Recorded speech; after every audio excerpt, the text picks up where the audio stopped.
नमस्कार. BMS first year रचना शाळे याच्या पेपर 2मधील आज आपण रिप्रोडक्टिव्ह सिस्टीम या टॉपिकच्या नोट्स पाहणार आहे. म्हणजे तुम्हाला रचना शाळेच्या पेपर 2मध्ये NCSMच्या सिलेबस कॉपीनुसार जे रिप्रोडक्टिव्ह सिस्टीमच्या अंडर जे पॉईंट्स दिलेले आहेत तर त्याच्या आज आपण या व्हिडिओमध्ये नोट्स बघणार आहे. रिप्रोडक्टिव्ह सिस्टीम हा सुद्धा युनिव्हर्सिटी एक्झामच्या दृष्टीने महत्त्वाचा टॉपिक आहे. त्यावर सुद्धा तुम्हाला SAQ आणि LAQ ह्या प्रकारचे प्रश्न विचारले जातात.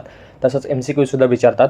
तर ह्या टॉपिकचा सुद्धा व्यवस्थित स्टडी करा. ज्या मी तुम्हाला नोट्स देत आहे ते तुमच्या नोट्समध्ये एकदा लिहून घ्या. तसंच आपण रिप्रोडक्टिव्ह सिस्टीमच्या नोट्स 2 पार्टमध्ये बघणार आहे. या व्हिडिओमध्ये आपण मेल रिप्रोडक्टिव्ह सिस्टीमच्या नोट्स बघणार आहे व ह्याच्या पार्ट 2मध्ये म्हणजे नेक्स्ट व्हिडिओमध्ये आपण फिमेल रिप्रोडक्टिव्ह सिस्टीमच्या नोट्स बघणार आहे. तर ज्या नोट्स मी तुम्हाला देत आहे ते तुमच्या नोट्समध्ये एकदा लिहून घ्या आणि त्या वाचा आणि त्या प्रॅक्टिस करा. ते तुम्हाला खूप इम्पॉर्टंट आहे युनिव्हर्सिटी एक्झामसाठी. तसंच जर तुम्ही BMS फर्स्ट इयर संबंधित इतर विषयाचे इतर व्हिडिओ जर चॅनलवर पाहिले नसतील तर ते सुद्धा पहा. चॅनलवर प्लेलिस्ट बनवलेले आहेत, तिथे जाऊन तुम्ही पाहू शकता. आणि जर तुम्ही टेलिग्राम चॅनल किंवा व्हॉट्सअप ग्रुप जर जॉईन केला नसेल तर त्या दोन्हीची लिंक या व्हिडिओच्या डिस्क्रिप्शनमध्ये खाली दिलेली आहे.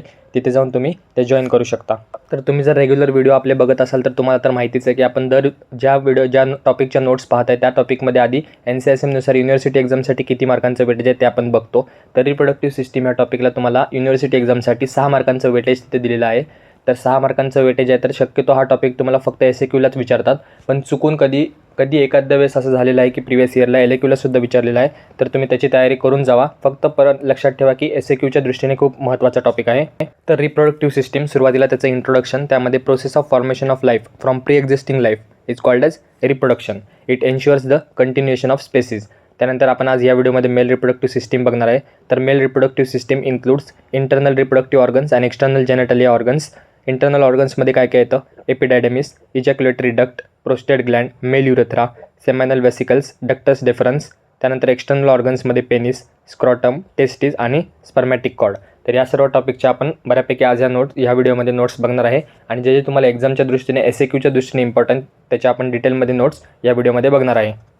तर आता आपण बघितलं की मेल रिप्रोडक्टिव्ह सिस्टीममध्ये 2 डिवाईड केले आहेत, एक्सटर्नल आणि इंटरनल जेनेटल ऑर्गन. एक्सटर्नलमध्ये पेनिस, स्क्रॉटम, टेस्टिस, एपिडिडमिस आणि स्पर्मॅटिक कॉर्ड्स असतात. आणि इंटरनल जेनेटल ऑर्गन्समध्ये ductus deferens, seminal vesicle, ejaculatory duct आणि प्रोस्टेट ग्लँड. तर सुरुवात करूया पेनिसपासून. त्याला शिश्न असं म्हणतात. Male organ of copulation made up of 2 parts. पेनिसचे परत 2 पार्ट्स आहेत, एक रूट ऑफ पेनिस आणि एक body of penis. Root of penis is attached part of the penis situated in the superficial parent pouch. It is composed of 3 masses of erectile tissue, namely 2 crira आणि 1 bulb. त्यानंतर दुसरा part आहे body of penis. It is free portion of the penis, completely enveloped in the skin, continuous with the root in front of pubic symphysis. त्याला 2 surface असतात, ventral आणि dorsal surface. Body of पेनिसला 3 masses असतात, right corpora cavernosa, त्यानंतर left कोवर्नोसा आणि corpus स्पॉन्जिओसम. हे 3 masses असतात. म्हणजे पेनिस त्यामध्ये 2 part, root of penis, body of penis. Body of पेनिसमध्ये परत 2 सर्फेस आणि 3 मासेस. आणि कवरिंग कोणतं असतं तर स्किन, सुपरफिशियल फेशिया आणि फायबरस शीथ. त्यानंतर लिगामेंट्स असतात, फंडिफॉर्म लिगामेंट आणि सस्पेन्सरी लिगामेंट. त्यानंतर पेनिसला blood supply, internal and external pudendal artery.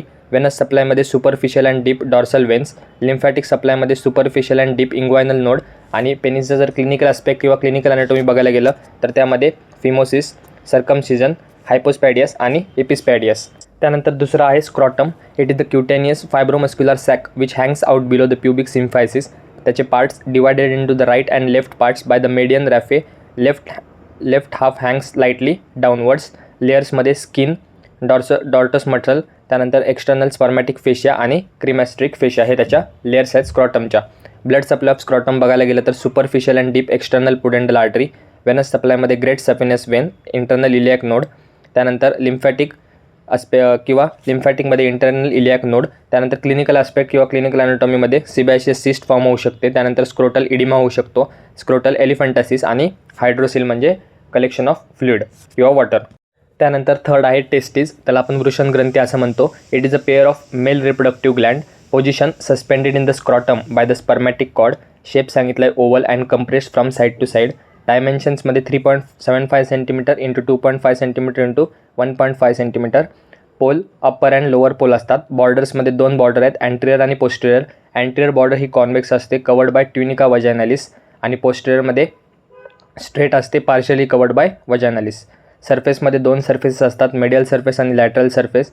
Middle surface हा कॉन्व्हेक्स आणि स्मूथ असतो. लॅटरल सर्फेस हा कॉन्केव्ह आणि स्मूथ असतो. कवरिंगमध्ये आउटसाईड टू इनसाईड त्याच्या कवरिंग सांगितलेले आहेत. ट्युनिका वजायनालिस, ट्युनिका अल्ब्युजिनिया आणि ट्युनिका व्हॅस्क्युलोसा. त्यानंतर टेस्टिसची histology. It contains the following type of cells: spermatogenic cells, Sertoli cells आणि इंटरस्टिशियल सेल्स. त्यानंतर जेव्हा तुम्हाला मेल रिप्रोडक्टिव्ह सिस्टीमचा क्वेश्चन येतो किंवा त्यापैकी कोणत्याही एखाद्या ऑर्गनचा पार्टचा क्वेश्चन येतो तेव्हा तुम्हाला ही डायग्राम काढणं अपेक्षित असतं. त्यामध्ये सर्व पार्ट्स जे मेल रिप्रोडक्टिव्ह सिस्टीमचे इम्पॉर्टंट पार्ट्स आहेत किंवा आवश्यक पार्ट आहेत ते सर्व लेबल्स या डायग्राममध्ये आहेत. तर ही डायग्राम व्यवस्थित प्रॅक्टिस करा. नीट लक्षात ठेवा की कोणता पार्ट कुठे आहे आणि कशाशी जोडलेला आहे, तर तुमच्या डायग्राम लगेच लक्षात राहील. त्यानंतर टेस्टिसमध्ये अजून एक पॉईंट तो म्हणजे descent of testis. It descends into the scrotum through the inguinal canal. टेस्टिसचा blood supply testicular artery. Venous ड्रेनेजमध्ये पॅम्पिफॉर्म प्लेक्सस. लिम्फॅटिक ड्रेनेजमध्ये preaortic paraaortic plexus.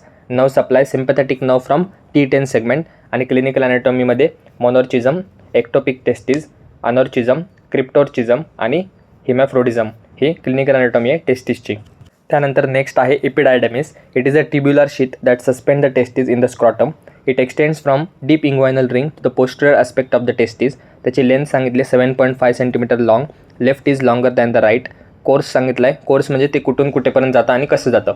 It begins at the deep inguinal ring, passes through the inguinal canal, emerges at the superficial inguinal ring and descends within the scrotum. स्क्रॉटमला जाऊन ते end होतं.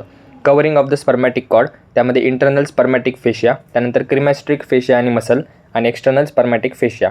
त्याची clinical anatomy funiculocele, त्यानंतर testicular torsion, indirect inguinal hernia आणि varicocele हे clinical anatomy आहे. आत्तापर्यंत जे आपण पाहिले ते होते मेल एक्सटर्नल जेनेटालिया. आता आपण मेल इंटरनल जेनेटालिया बघणार आहे. त्यामध्ये पहिला आहे डक्टस डेफरन्स, म्हणजेच आपण त्याला वासा डेफरन्स असं म्हणतो. Vas means vessels and deferens means to carry down thick wall tube. Extends from joints. Extend कुठे आहे तर joints tail of epididymis and end by the joining the duct of seminal vesicle to form the ejaculatory duct. त्याची length सांगितली 45 centimetre. Blood supply artery to the ductus deferens which arises from the superior vesical artery. Venous drainage मध्ये vesical venous plexus. Nerve supply मध्ये inferior hypogastric plexus. Lymphatics मध्ये external and internal iliac lymph nodes. वासा डेफरन्स किंवा ductus डेफरन्सची जर clinical anatomy बघायला गेलं तर तिथे वॅसेक्टॉमी होते, म्हणजे रिमूव्हल ऑफ द वासा डेफरन्स. ते एक इम्पॉर्टंट क्लिनिकल अॅनाटॉमी आहे. त्यानंतर सेमायनल वेसिकल्समध्ये शुक्र प्रष्पिका त्याला आपण म्हणतो. They are the 2 thin walled lobulated sacs. 2 thin walled lobulated sac असतात. Location lies between the bladder and the rectum. त्याचा शेप सांगितला आहे पियर शेप आणि लेंथ आहे 5 centimetre long. Seminal vesicles secrete the thick walled alkaline fluid which forms the most of the content of the semen. Secretion contains large amount of fructose. त्याचा blood supply inferior vesical artery. विनसमध्ये internal iliac veins. लिम्फॅटिकमध्ये internal iliac nodes. Clinical aspect बघायला गेलं तर abscess in the vesicle can rupture into the peritoneal cavity. हे होतं seminal vesicles. त्यानंतर next आहे ejaculatory duct. 2 small slender tube form by the union of seminal vesicle. त्याला आपण ejaculatory duct असं म्हणतो. त्याची लेंथ सांगितली about 2 centimetre long. Passes downward medially posterolaterally to the median lobe of the prostate. त्याचा blood supply artery to the ductus deferens. वेनसमध्ये prostatic and vesical venous plexus. Nerve सप्लायमध्ये inferior hypogastric plexus. आणि clinical aspect किंवा clinical अॅनाटॉमीमध्ये ejaculatory duct obstruction होऊ शकतं. Obstruction म्हणजे तिथे ब्लॉकेज होऊ शकतं, नंतर इतर प्रॉब्लेम्स होतात. त्यानंतर इंटरनल जेनेटालियामध्ये नेक्स्ट आहे prostate gland. It is an accessory gland which surrounds the urethra from the neck of bladder to the membranous urethra. Location सांगितलं आहे in the lesser pelvis below the neck of urinary bladder in front of the ampulla of the rectum. त्याचा shape सांगितला आहे inverted cone shape. Dimensions 4x3x2 centimetre. Weight सांगितले 8 gram. त्याच्या external फीचर्समध्ये prostate ग्लँडचे features बघतो आपण. त्याला अपेक्स असतं, बेस असतं, 4 सरफेस असतात आणि 5 लोब्स असतात. Apex is directed downwards. Base is directed upwards. सरफेसमध्ये 4 surface, anterior surface, posterior surface, right inferolateral surface आणि लेफ्ट इन्फिरोलॅटरल सरफेस. त्याला 5 लोब्स असतात. Anterior, posterior, median, left lateral आणि राईट लॅटरल लोब्स. त्यानंतर कॅप्स्युलार 2 कॅप्सूल असतात. True capsule हा inner असतो आणि फॉल्स कॅप्सूल हा आउटर साईडला असतो. लिगामेंट्स ऑफ द प्रोस्टेटमध्ये 2 लिगामेंट्स असतात. Pair of medial puboprostatic ligament आणि pair of lateral puboprostatic ligament. त्यानंतर structure within the prostate. Prostatic urethra. प्रोस्टेटच्या आतमध्ये काय काय असतं तर प्रोस्टॅटिक युरेथ्रा, प्रोस्टॅटिक युट्रिकल्स आणि इजॅक्युलेटरी डक्ट्स. प्रोस्टेट ग्लँडला ब्लड सप्लाय इन्फिरियर आणि मिडल रिनल आर्टरीचा असतो. विनस ड्रेनेजमध्ये प्रोस्टॅटिक प्लेक्सस. त्यानंतर लिम्फॅटिक्समध्ये internal iliac and sacral nodes. आणि प्रोस्टेट ग्लँडची क्लिनिकल अॅनाटॉमी त्यामध्ये कार्सिनोमा, प्रोस्टॅटिस आणि प्रोस्टेक्टॉमी ही झाली त्याची क्लिनिकल अॅनाटॉमी. तर ह्या होत्या मेल रिप्रोडक्टिव्ह सिस्टीम संबंधित संपूर्ण नोट्स. त्यामध्ये आपण एक्सटर्नल जेनिटलिया, इंटरनल जेनिटलिया या सर्व पॉईंट्सच्या नोट्स बघितलेले आहेत. तर ह्यापैकी कोणताही तुम्हाला SAQला विचारू शकतात. तर त्या दृष्टीने त्याचा स्टडी करा. रिप्रोडक्टिव्ह सिस्टीमला 6 मार्कांचं वेटेज आहे. शक्यतो जास्त चान्सेस आहेत की फक्त SAQ येण्याचे, पण तुम्ही व्यवस्थित सगळे टॉपिक्स कवर करा, जेणेकरून चुकून LAQ पडला तर तो सुद्धा तुम्हाला लिहिता यावा.